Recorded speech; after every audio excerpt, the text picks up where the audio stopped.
Մի քանի օր առաջ մենք նշեցինք Զորավար Անդրանիկ Օզանյանի ծննդյան 161-ամյակը և հիշեցինք նրա անմահ օրինակը։ Եվ այսօր հավաքվել ենք այստեղ Արարատյան մարզում նրա կիսանդրու դիմաց, որպեսզի ոչ միայն հարգանքի տուրք մատուցենք և վառ պահենք նրա հավերժական հիշատակը, այլև գիտակցենք, որ մենք պարտականություն ունենք հատկապես այս օրերին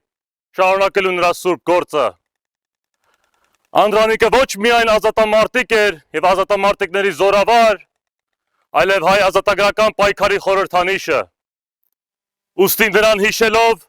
մենք ինքնըստինքյան հիշում ենք մեր բոլոր ազատամարտիկներին, ովքեր վճռականորեն պայքարել են մեր հայրենիքի ազատագրման համար։ Ինքնաբերաբար նաև հիշում ենք մեր ազատագրական շարժումը, որը ժամանակակից աշխարհում մեր ազգի մեջ արթնացրեց մեծ հայ կերտելու երազանքը։ Անդրանիկը իր պայքարը սկսել էր, երբ հայությունը ապրում էր իր ամենադաժան տարիները, անցնելով բազմաթիվ ջարդերի ու ցեղասպանության միջով։ Երբ շատերը կարծում էին, թե անհույս էր վիճակը, թե հայ ազգը դատապարտված է կործանման ճակատագիր ունենալուն, Անդրանիկը և նրա նմանները դիմեցին զենքի ուժին, որովհետև նրանք չգիտեին, թե անհույս լինելը ինչ է նշանակում։ Նրանք հասկանում էին, որ չկան անհույս իրավիճակներ, կան միայն անհույս մարդիկ, որտեղ թույլերը, վախկոտներն ու ստրկամիտները տեսնում էին ավար,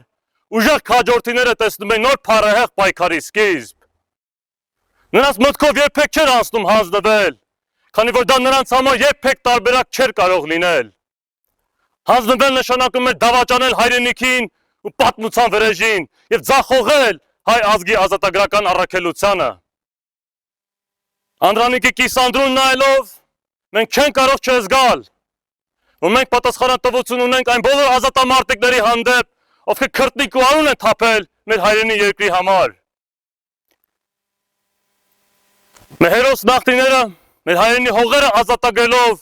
հավաստիացնում էին ապագա սերունդների գոյությունը։